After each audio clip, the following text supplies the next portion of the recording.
Assalamualaikum warahmatullahi wabarakatuh.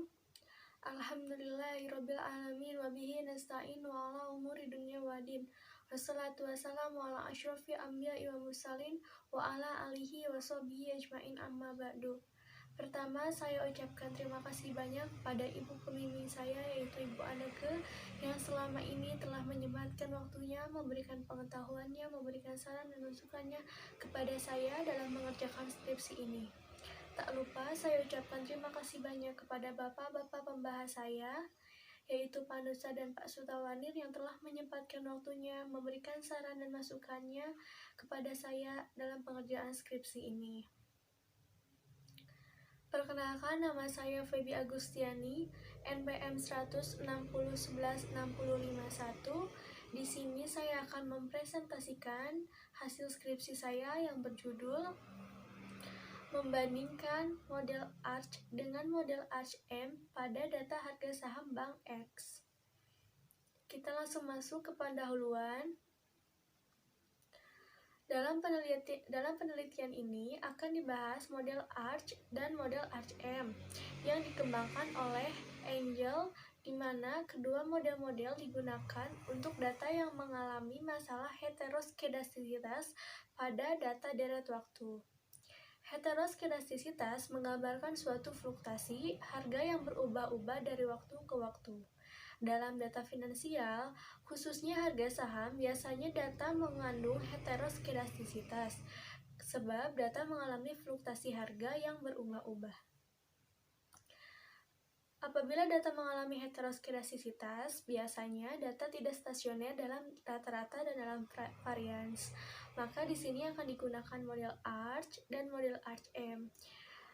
Bedanya, model ARCH itu hanya memasukkan unsur residual masa lalu saja, sedangkan model ARCH-M memasukkan unsur standar deviasi masa lalu dan residual masa lalu juga. Di sini, dalam penelitian ini, kita akan mencari model terbaik dari model ARCH dan model ARCH-M, di mana kita akan membandingkan kedua model tersebut dengan nilai AIC dan SIC-nya, di mana ketika nilai AIC dan SIC-nya di antara kedua model ini terkecil nilainya, maka itulah model yang terbaik.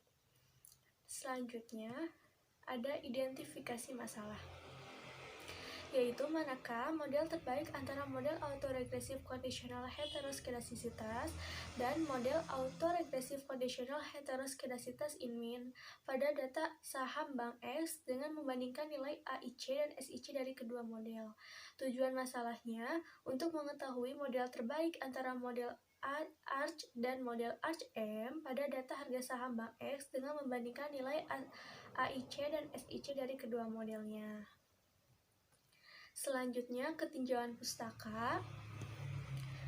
Data deret waktu atau time series merupakan serangkaian pengamatan terhadap suatu variabel yang diambil dari waktu ke waktu dan dicatat secara berurutan menurut urutan waktu dan kejadian dalam interval waktu yang tetap. Di sini ada macam-macam pola deret waktu, yaitu ada pola horizontal, pola musiman, pola siklis, dan pola tren. Setelah kita mendapatkan pola dari data deret waktu, maka kita akan menguji stasioner data. Di sini dilakukan uji stasioner data menggunakan statistik uji ADF dengan rumus sebagai berikut, di mana H0 akan ditolak jika ADF lebih besar dari T alpha N-1 atau nilai probabilitasnya kurang dari alpha. Apabila data belum stasioner dalam rata-rata, maka dilakukan transformasi data. Di sini digunakan transformasi data log-return. Jika belum stasioner, maka lakukan menjadi stasioner dalam rata-rata, di mana rumus return sendiri yaitu RT sama dengan PT per PT-1, dan log-return sendiri yaitu log PT per PT-1. Setelah kita melakukan transformasi data, maka lakukan kembali uji stasioner data. Lihat kembali apakah data sudah stasioner dalam rata-rata atau belum. Apabila data sudah stasioner, langkah selanjutnya yaitu kita menentukan grafik ACF PACF untuk menduga model AR dan MA.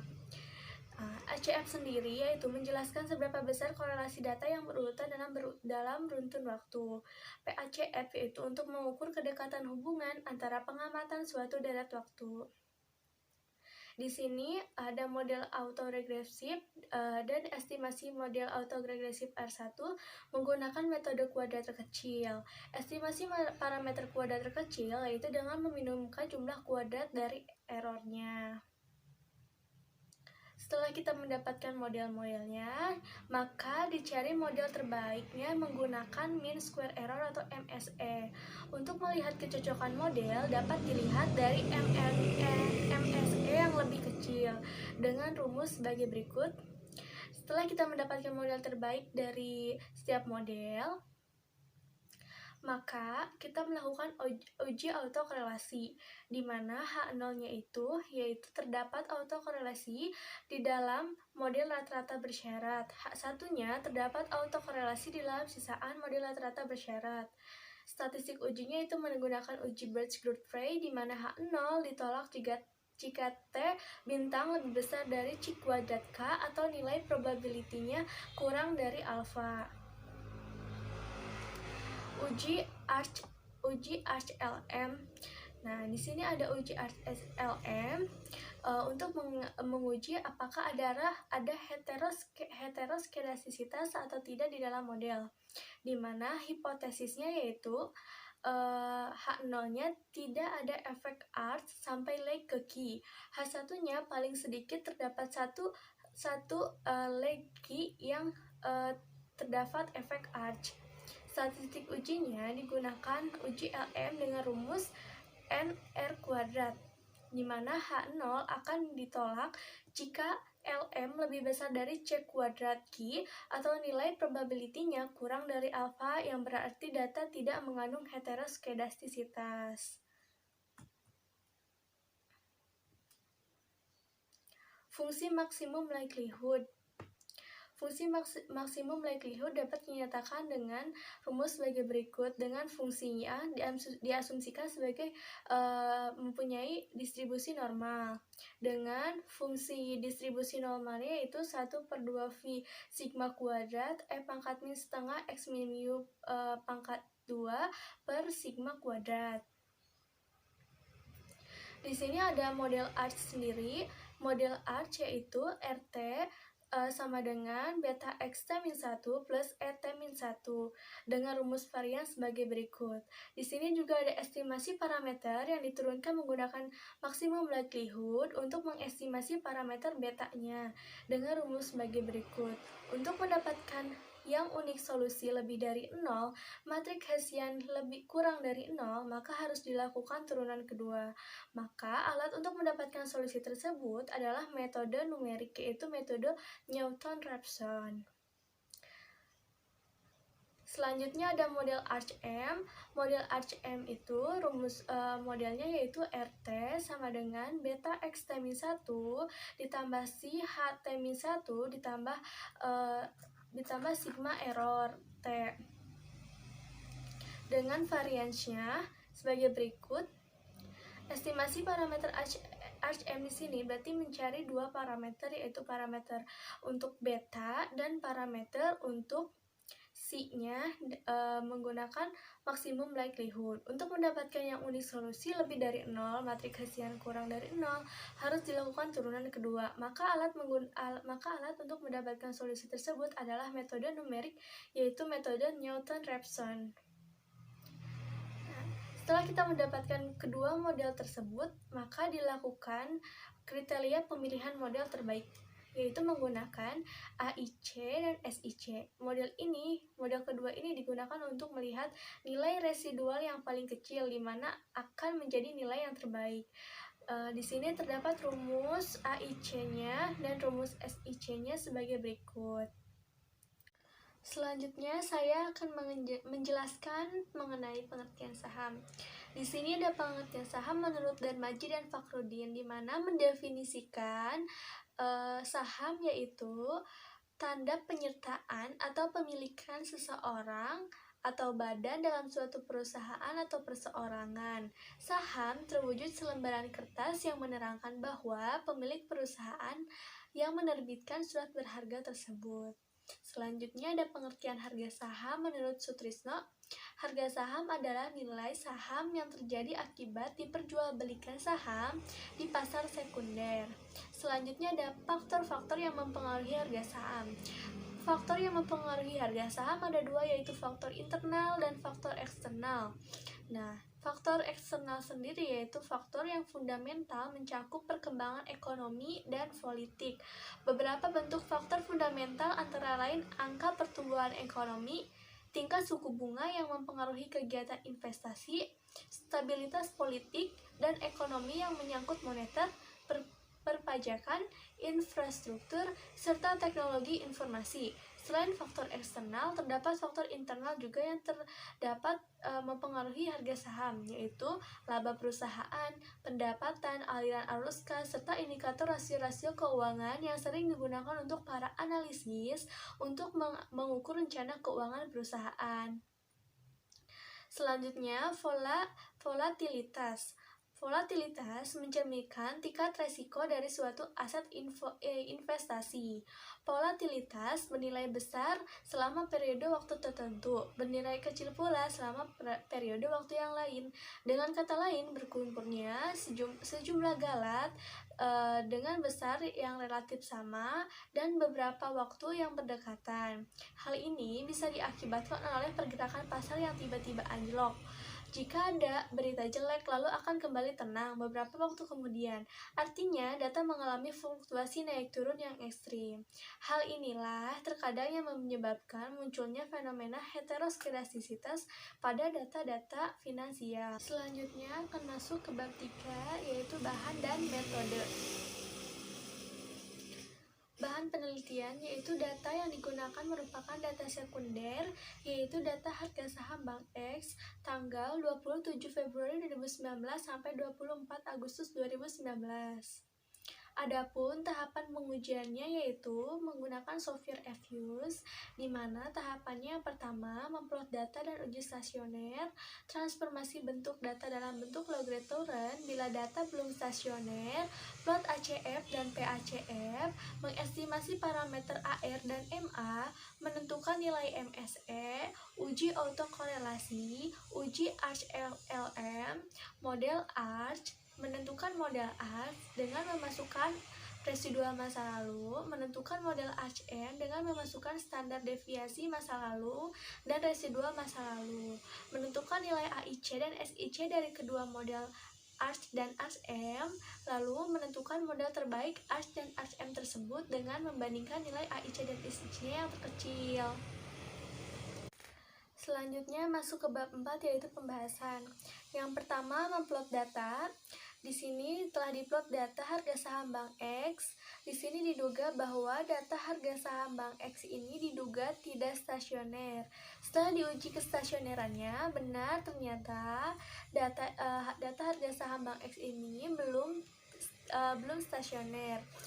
Dilihat dari nilai uji statistik uji ADF-nya, probabilitinya sebesar 0,3296 dengan T statistiknya min 1,908445. Dari tabel terlihat bahwa nilai probabilitinya itu lebih kecil dari alfa, di mana lebih besar dari alfa, di mana 0,3296 itu lebih besar dari alfa 0,05, sehingga H0 diterima yang berarti data tidak stasioner. Karena data tidak stasioner, maka dilakukan transformasi data menjadi log-return. Setelah ditransformasi, data diplot kembali. Dari plot ini diduga data sudah stasioner dalam rata-rata.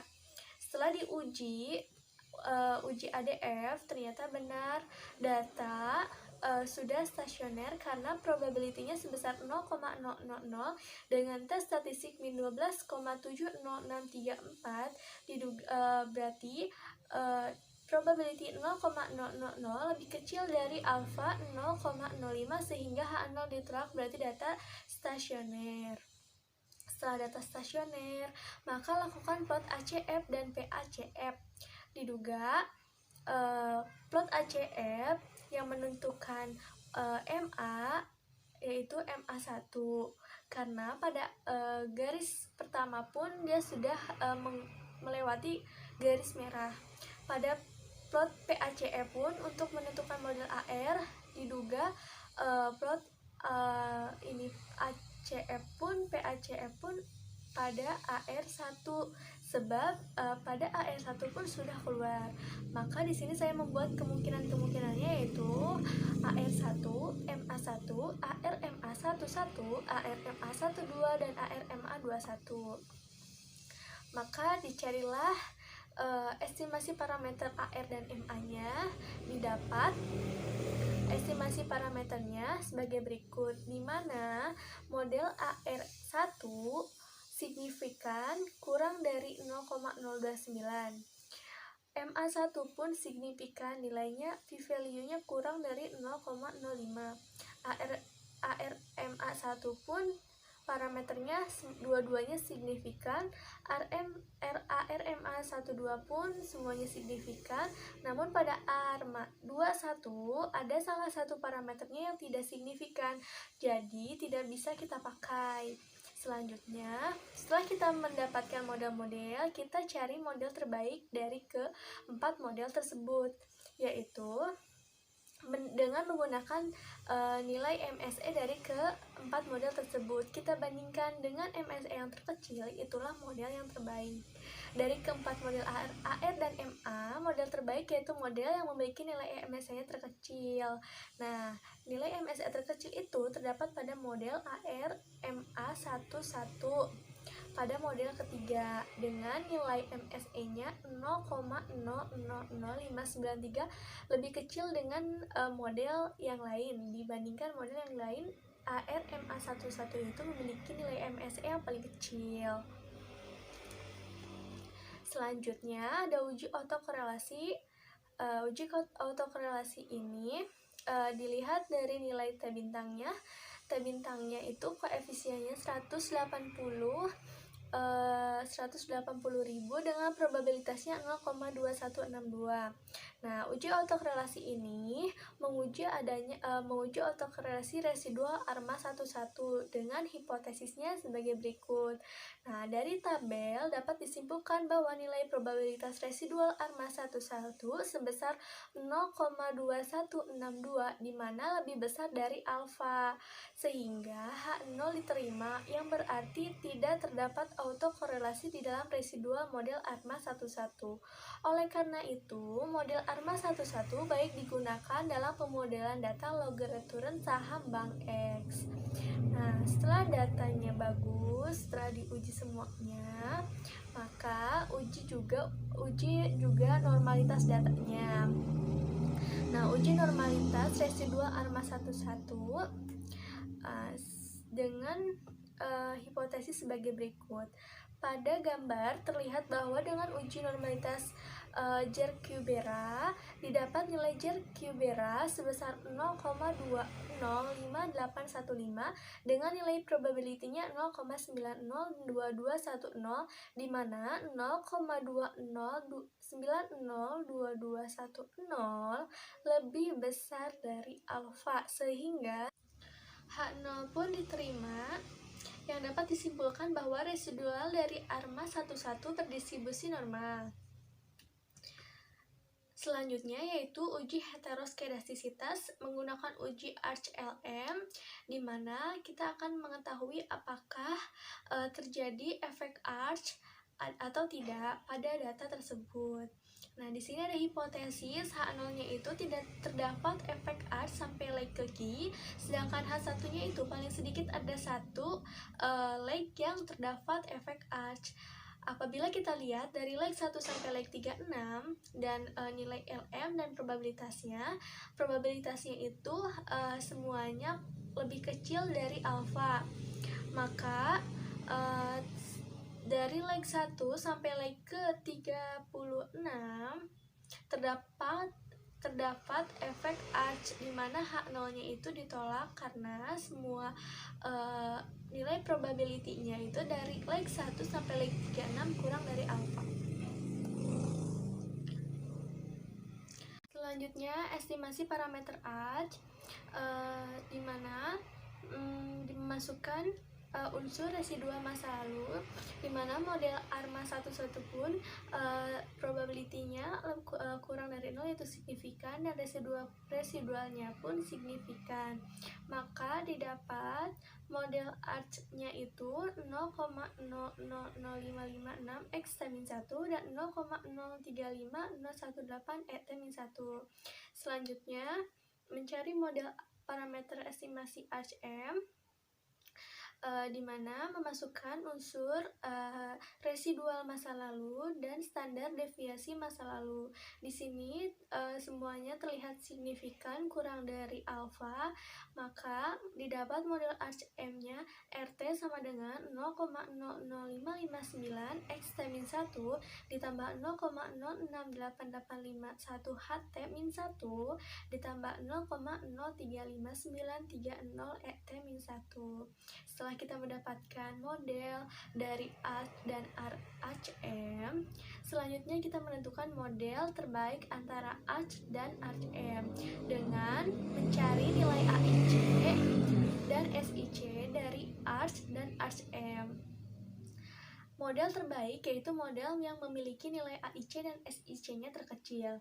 Nilai AIC yang terkecil yaitu model arch M, di mana 6,904404 lebih kecil dari 6,92588. Begitu juga bila dibandingkan dengan nilai SIC dari kedua model. Nilai SIC terkecil yaitu model arch M, di mana 6,811371 lebih kecil dari 6,855361.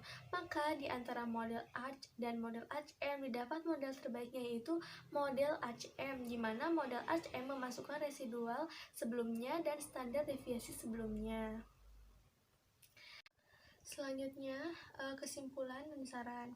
Kesimpulannya yaitu didapat model terbaik di antara model arch dan model arch M, yaitu didapat model terbaiknya arch M, di mana nilai AIC-nya pun yang terkecilnya diperoleh oleh arch M.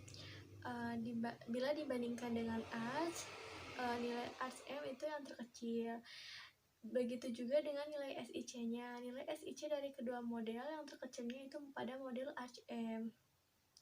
Maka model arch M lebih baik dibandingkan dengan model arch, di mana model arch M memasukkan residual sebelumnya dan standar deviasi sebelumnya, dan arch hanya memasukkan residual sebelumnya.